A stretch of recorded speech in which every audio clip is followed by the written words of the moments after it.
বান্দা যখন ফিরে আসে ভাইয়া, কেউ যখন তওবা করে, ভুল বুঝতে পারে, আবার নতুন করে আল্লাহর কাছে ক্ষমা প্রার্থনা করে, কসম খোদা আল্লাহ তাআলা ভীষণ খুশি হয়। হাদিসে আছে আল্লাহর কোনো বান্দা যখন তওবা করে, আল্লাহ তখন ফেরেশতাদেরকে বলে, আমার ফেরেশতারা 7 আসমান আর জান্নাত সাজিয়ে দাও। ফেরেশতারা জান্নাত সাজায়, আসমান সাজায়।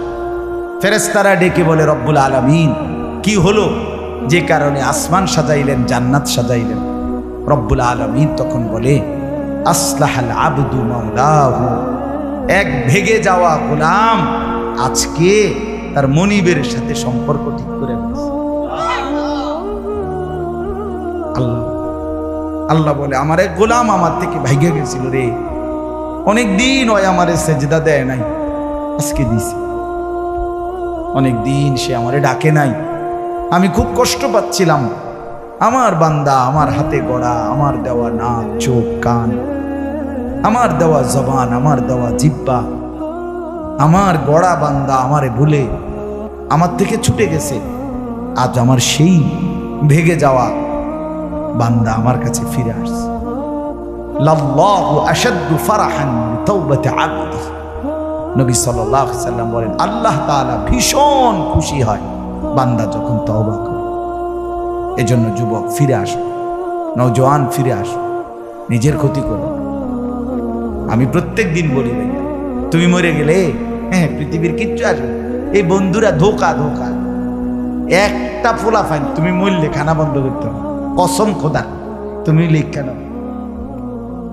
তোমার একটা ফ্রেন্ড এক লগে যেটি বইয়ে বইয়ে বিড়ি খায়, তোমার লগে গাঞ্জা খায়, ফুট্টা খায়, বাবা খায়, মদখোর, গাঁজাখোর, একসাথে বইয়া উলঙ্গ ছবি দেখো, ওই জানোয়ারের জিজ্ঞেস করো বলে, আমি মরলে আমার ঠ্যাংটা ভাঙলে তুই একবেলা খানা বন্ধ রাখবি। কথা বুঝেন নাই? ধোকা ধোকা, এগুলো ধোকা। আর কেউ থামবে না। আরে আপন বাপ মরলে যেই সন্তানরা দিনের বেলা দাফন কাফন করছে, তারা কি সেই সন্তানরা, আপন সন্তানরা রাতের বেলা ভাত খায় না? কথা বলেন না কেন? পাশের ঘর থেকে খানা রান্দাইয়ে আরো বেশি খায়, আরো একটু গোস্ত লাও, যেই কান্দাটা তুমি কাঁদছো আজগা কি ভাইয়া, তাইলে তাহলে আপন বাপ, তারপরেও তো সন্তান খানা খাচ্ছে, তোমার লেগে কাঁদবে কি? এর জন্য পৃথিবী আমাদের কারো জন্য থামবে না ভাইয়া, থামবে না। সামনের গাড়ি অ্যাক্সিডেন্ট করে, পেছনের গাড়ি অপেক্ষা করে না, পাশ কাইটা কাইটা চলে যায়। জ্যাম বাজ্যা গেলে আরো শিক্ষার শুরু করে, আরে লোক মরে গেছে, আরে মরলে মরুক বেটা, রাস্তা ক্লিয়ার করতে কও। ঠিক কিনা বলেন না কেন? ধরে বেটা বেটা কেডা মরছে না মরছে বেটা, এর লেগে বুঝি মানুষের রাস্তা আটকায় রেখে, মানে এই যুক্তি দেখা। তাহলে কেডা মরছে না মরছে মানে তোর মতো এক মানুষ মরছে, ঠিক কিনা বলেন না? তোর মতো এক সুস্থ সবল মানুষ মরছে বেটা, যে একটু আগে হাত নাড়তো, পা নাড়তো, সেই মানুষটা এখন রক্তে ভাসতেছে বেটা, পাত্তাও নাই। কিসের সময়? কার হাতে সময়? সবাই মেশিনের মতো, যন্ত্রের মতো দৌড়াইতেছে। রাস্তায় দেখেন না সিএনজি, অটো কি করে সবাই, কারো হাতে সময় নেই, ঠিক কিনা বলেন? কে কাকে ঠেলিয়া যাবে, কারো হাতে সময়, কে কার জন্য থামবে? এই জন্য তুমি নষ্ট হয়ে গেলে বন্ধু, কেউ তোমারে ফিরাবার নাই। তোমার জন্য ভাববে কেউ, ডাকবে কেউ, কাঁদবে কেউ নাই। আরে আপন মা বাপের তো খবর নাই এখন। আপন বাপ সাইয়া রইছে, দেখে তার ফুতে আজকে 6 বছর 9 বছর এক ওয়াক্ত নামাজ পড়ে না, এবড়া বয়ে বয়ে বিড়ি খায়, বন খায়, চা দিয়া ভিজাইয়া খায়।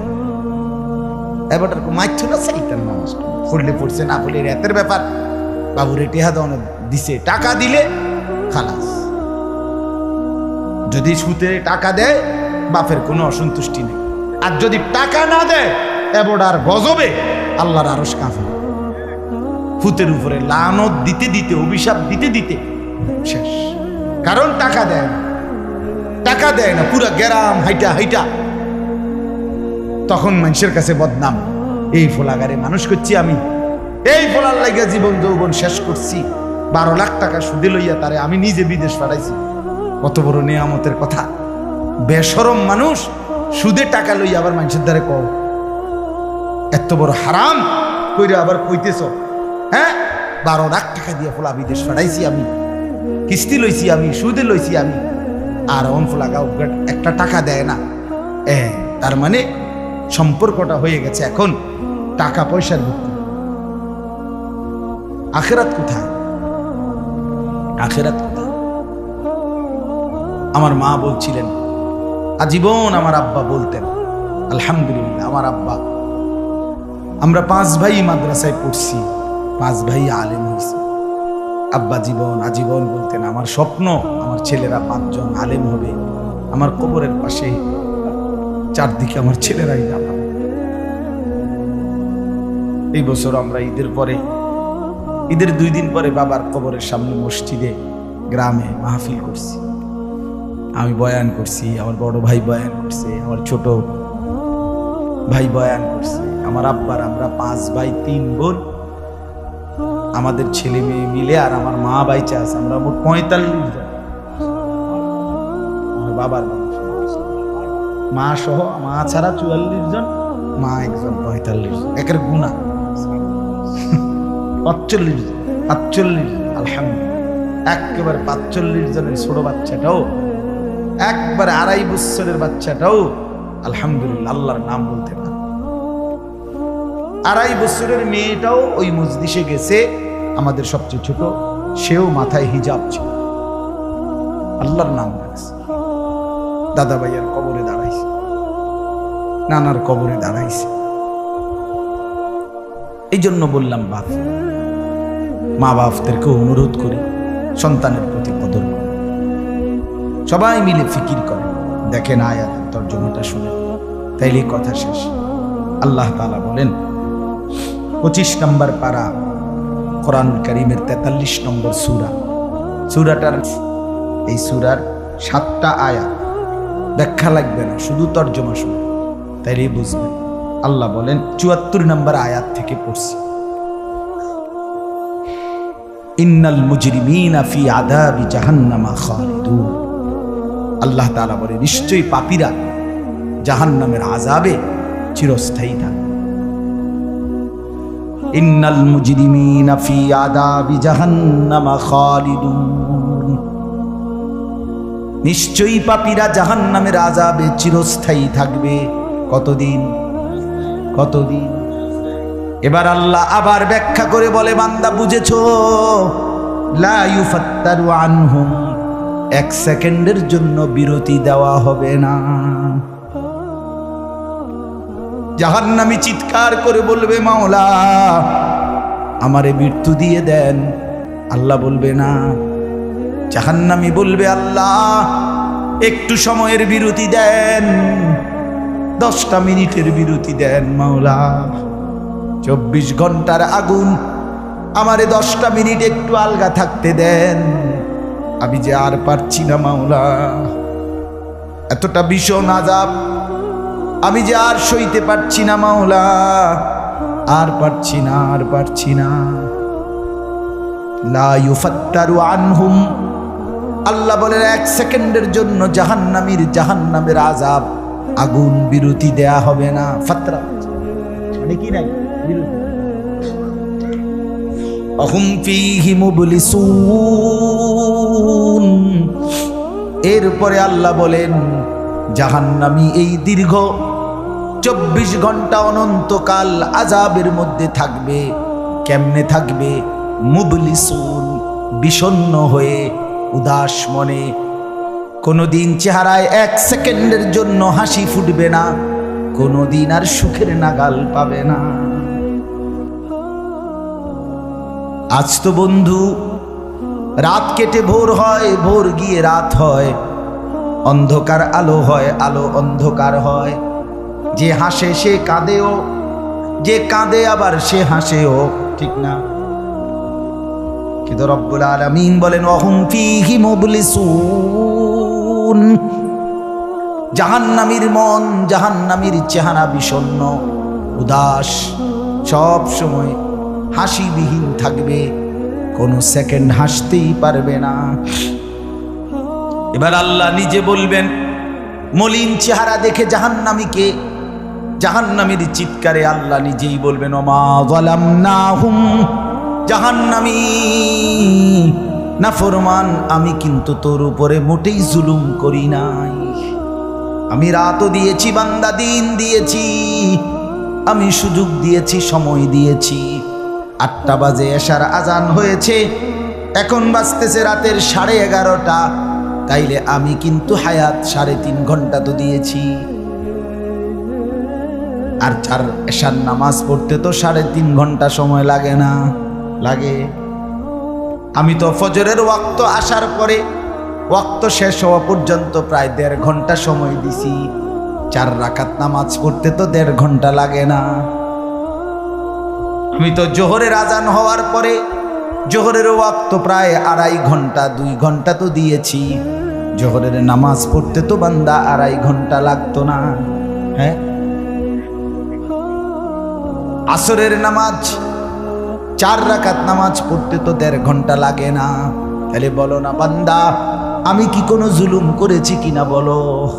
ওমা যালামনাহুম, আমি বান্দা নাফরমান, আমি কিন্তু তোমাদের উপরে, তাদের উপরে জুলুম করি নাই। ওয়ালাকিন কানু হুমুজ জালিমিন। আল্লাহ বলে বরং নাফরমান জাহান্নামী, তুই নিজেই নিজের উপরে জুলুম করেছিস। তুই আমার রাতকে গান বাদ্য আর সিনেমার নর্তকীর নাচ গান আর উলঙ্গ ছবিতে শেষ করে দিয়েছিস। তুই আমার দিনকে গুনাহ, সুদ, ঘুষ আর অবৈধ উপার্জনের পিছনে শেষ করে দিয়েছিস। নিজেই জুলুম। এবার শুনেন, এবার আল্লাহ তাআলা বলে জাহান্নামী, এবার শুনেন আল্লাহ যখন এটা বলবে, জাহান্নামী এই ভীষণ আযাবে একটা বিরতি নাই। এইবার জাহান্নামের ফেরেশতাকে ডাকবে। জাহান্নামের দায়িত্বে প্রধান যে ফেরেশতা, ওনার নাম মালিক। ওনার নাম কি? মালিক ফেরেশতা। এই কোরআনে ওনার নাম গাইরে কি আছে? জাহান্নামী বলবে ওয়ানা দাউ ইয়া মালিক লিয়াকদি আলাইনা রাব্বুক। ওহো, আল্লাহ বলে জাহান্নামীরা, জাহান্নামের ফেরেশতা মালিককে ডাক দিবে, ইয়া মালিক, হে মালিক শোনো না। ফেরেশতা একটু শোনো না।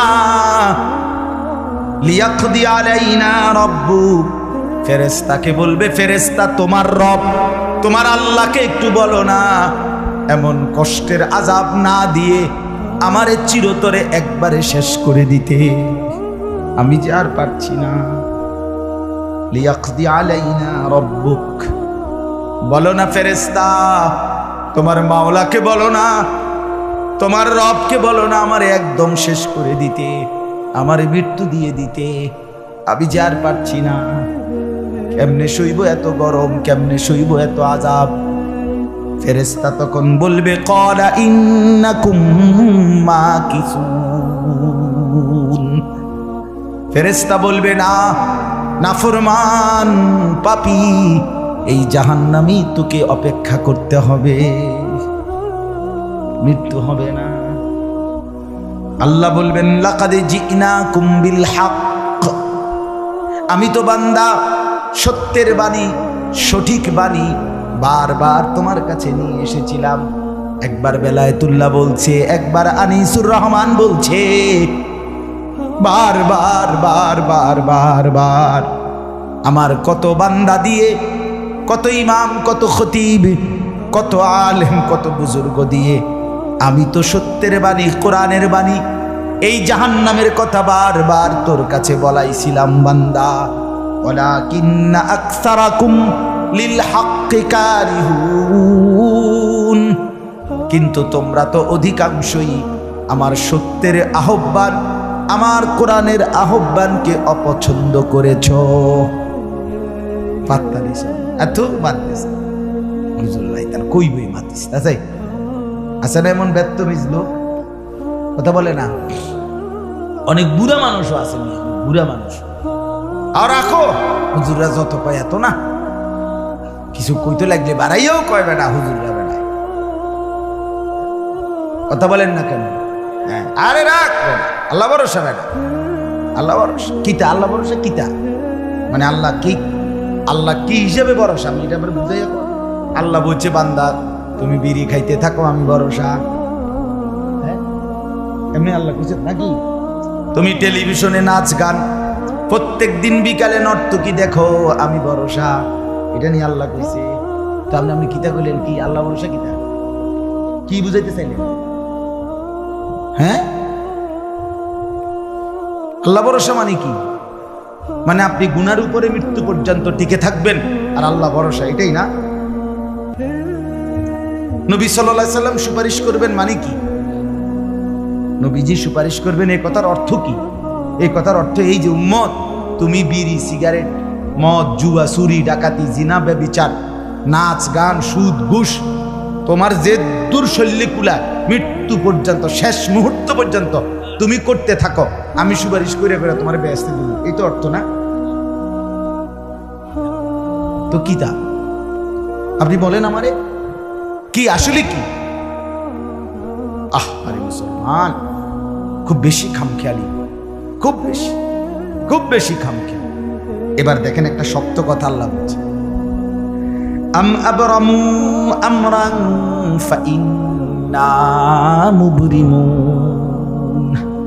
আল্লাহ বলে জালেমরা পাপীরা তোরা আমার আযাব থেকে বাঁচবার কোনো ব্যবস্থা করেছো কিনা তোমরা ঠিক করো। ফাইন্না মুবরিমুন, আমি তোমাগরে কেমনে ধরবো শাস্তি দেব কি কি এগুলো আমি আল্লাহ আমারগুলো ঠিক করে ফেলেছি।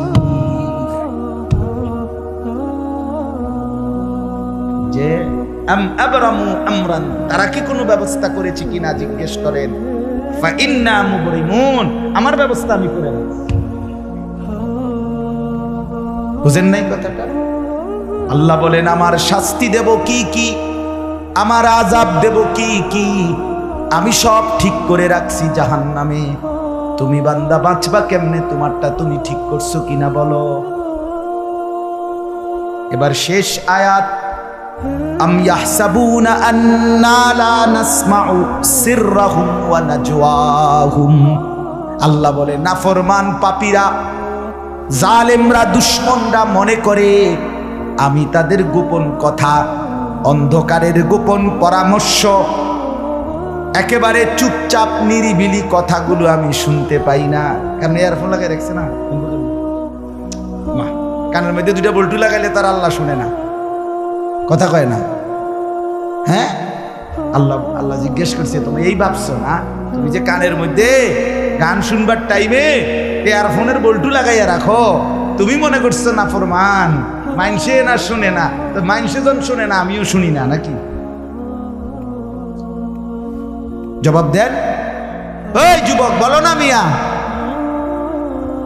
মাটির নিচে কিংবা অন্ধকারে অথবা একাকী কোনো গোপন জায়গায় তুমি যেই অসভ্যতা করছো, যেই ভিন নারীর সাথে কথা বলছো, বন্ধুদের অসভ্য আড্ডা দিচ্ছ, তুমি মনে করছো গ্রামের কেউ দেখে না, গ্রামের কেউ জানে না।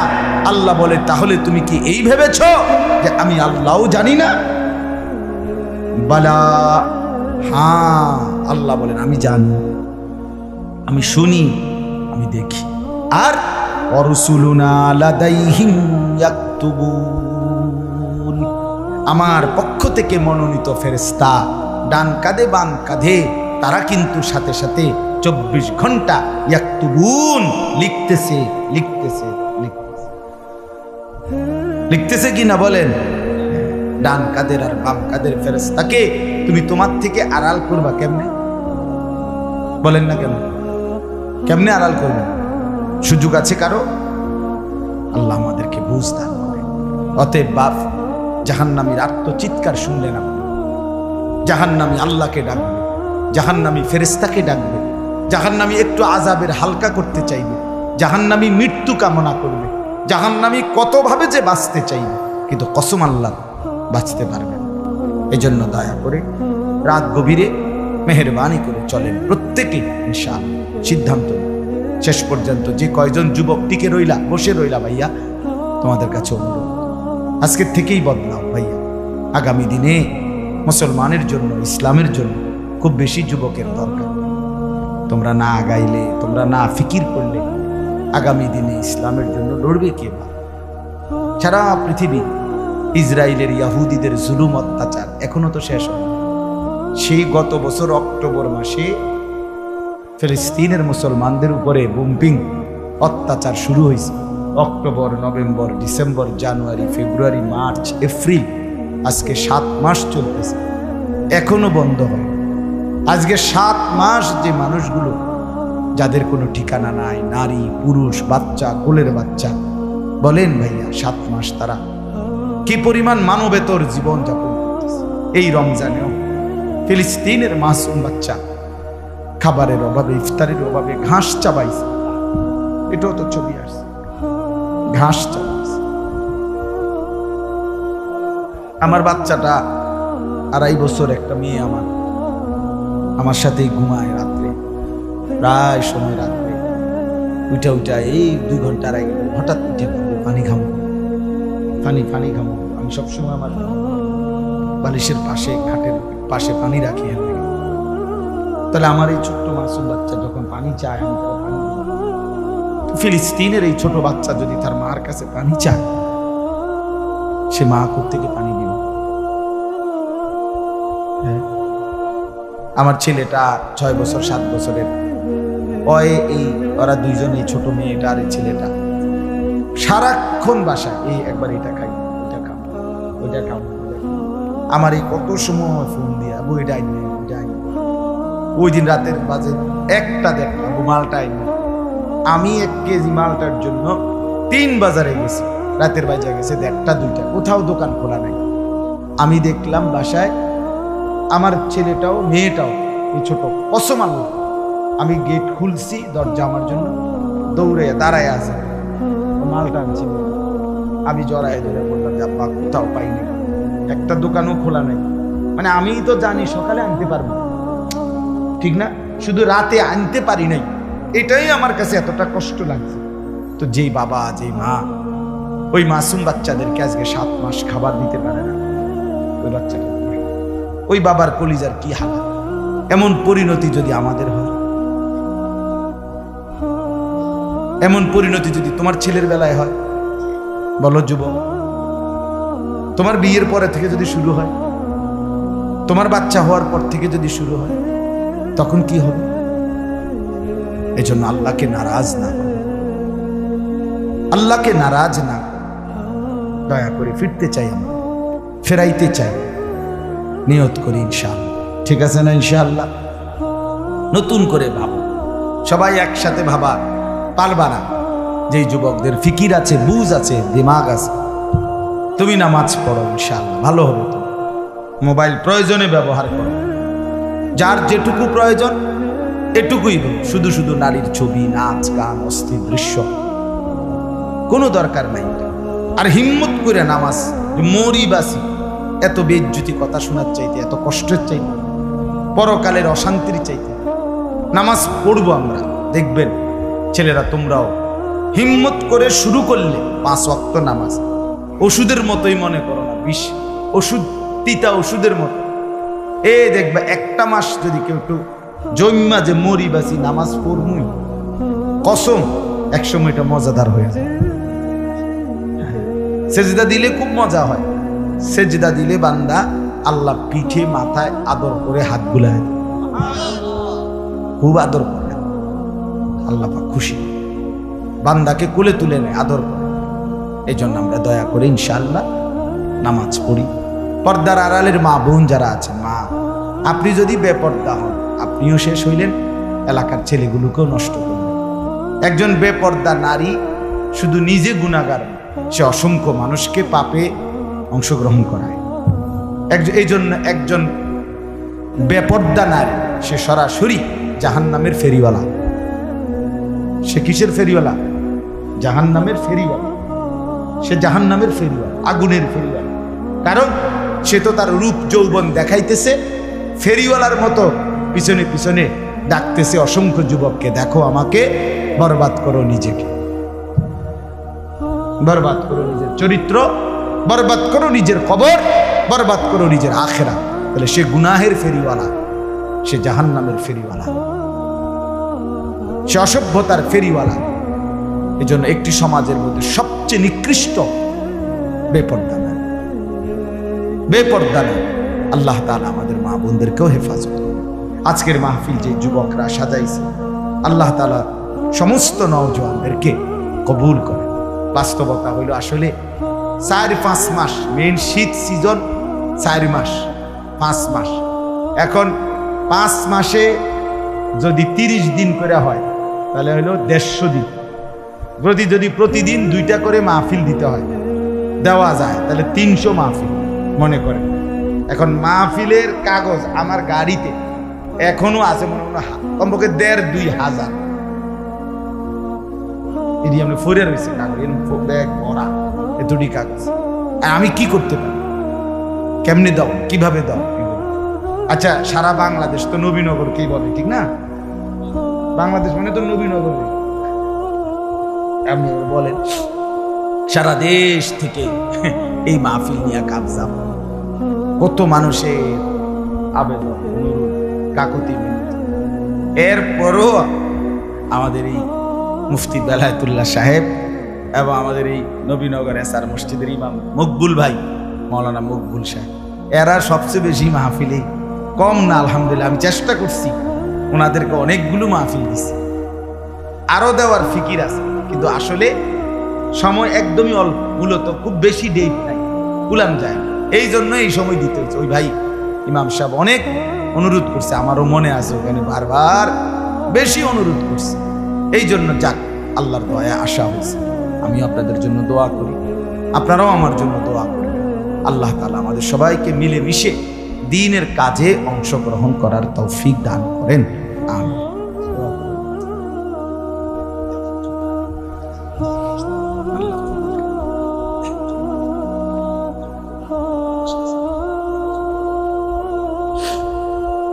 অনেক কষ্ট করে প্রবাসী যে বিদেশি ছেলেরা, আমি নিজ চোখে দেখি। এইবারও আমি উমরায় গেছি, যে রমজানে, এই রমজানে আমি প্রবাসী ভাইদের রোমে গেছি, বয়ান করছি। এই 12 জন, 14 জন, 16 জন, 20 জনের রুম, হালাকা। এবার বেলায় হালাকা কাকিয়া, ওখানে গিয়ে বয়ান করছি। এবার এই আমগো প্রবাসী বাংলাদেশি ভাই, আর এই অনেক কষ্ট করে 12 ঘন্টা 14 ঘন্টা ডিউটি করে। হ্যাঁ, এরপরে আপনার এই ছোট্ট একটা রুমের মধ্যে 14 জন 16 জন একসাথে ঘুমায়, নিজেরা রান্না করে খায়, নিজেরা। ঠিক আছে, কথা হবে ইনশাআল্লাহ। হ্যাঁ, এই জন্য এরা অনেক কষ্ট করে। এই কসবার এক ছেলে, আমি এক মাস এবার আমার এইবার রমজানে জড়ায় ধরা আমার কানছে অনেক, বিদেশ মক্কায়। ছেলেটা আমারে বলতেছে, হুজুর আমি 8 বছরে আজকে বিদেশ করি, এই 8 বছরে কোনোদিন এই বিদেশে একজন ভালো ডাক্তার কোনো শরীরে কোনো রোগ সুখের জন্য দেখাইনি। কয়েকজন ডাক্তার যদি দেখাই তাহলে হেরার যে ওষুধ টষুধ দিবে আমার 15-20 হাজার টাকা চলে যাবে খরচ। কয় তাইলে আমি বাড়ির টাকাটা পাঠাবো কেমন? কয় এই জন্য ব্যথা বেদনার একটা ট্যাবলেট খাইয়া কইরা থাকি হুজুর, আরে কলজার মধ্যে জমাইয়া টাকাগুলো সব বাড়িতে পাঠাই। ছেলেটা আমারে খুব কাঁদছে, আমার পোলাটার কথা মনে হয়। সে আমারে বলছে হুজুর আমি আজকে 8 বছরের কসম আল্লাহ, কয় এই মক্কায় বলতেছি, কয় সুখ নিজের আনন্দ বলতে কি জিনিস আমি আজকে 8 বছরে কোনোদিন দেখিনি। সবটা দিয়ে দিছি পরিবারের জন্য, মানে বাড়িতে, শুধু কোন রকম মানবেতর, কোন রকম মানে কোন রকম জিন্দিগিটা কাটাই, বিদেশে পড়ে আছি আমি। কিন্তু এরপরে বাবা এতটা কষ্টের টাকা পাঠাবার পরে যেই স্ত্রী, যেই বিবি বাজারে বাজারে ঘুরে, বেপর্দা করে, মোবাইলে সারা দিন রাত পড়ে থাকে, স্বামীর পবিত্র আমানত, নিজের ইজ্জত, নিজের সতীত্ব নষ্ট করে, পরকিয়া, ভিন কোনো পুরুষের সাথে অবৈধ কোনো সম্পর্ক করে, তার মতো অসভ্য, নির্লজ্জা, বেহায়া, অসভ্য নারী আল্লাহর জমিন আর কেউ হইতে পারে। তোর জন্য বেটি, তোর ছেলেটার জন্য, বাচ্চাগুলোর জন্য এই ছেলেটা, এই পুরুষটা আজকে 6টা বছর, 8টা বছর, 12টা বছর বেটা বিদেশের জমিনে পড়ে আছে। আর বিনিময়ে তুই নিজের জিন্দেগি নষ্ট করে দিলা, স্বামীর পবিত্র আমানত নষ্ট করে দিলা তুমি। এই জন্য দয়া করে, আমার কথাটা যদি একটু শক্ত হয় মাফ করে দিয়ে নামো, কিন্তু প্রবাসী বিবিদেরকেও বলি, বোন দয়া করে নিজের ইজ্জত আব্রু সতীত্ব, নিজের চরিত্রের হেফাজত কষ্ট করে হলেও, আপনার জন্য স্বামী বেচারা কষ্ট করে, আপনিও তার জন্য কষ্ট করেন, মিলেমিশে সবর করিলে, চরিত্রের হেফাজত করিলে একদিন দুইজনই জান্নাতি হবে। ছেলেরা যারা তোমাদের বাপ বিদেশ, তোমরাও ভাইয়া একটাবার দেখে আইসো কি কষ্ট করে। এই জন্য দয়া করে কষ্টের এই রক্ত পানি করা টাকা শুধু শুধু মোবাইল টিপ্পা, উলঙ্গ ছবি দেখা, নর্তকীর নাচ গান দেখে ভাইয়া নষ্ট করুন।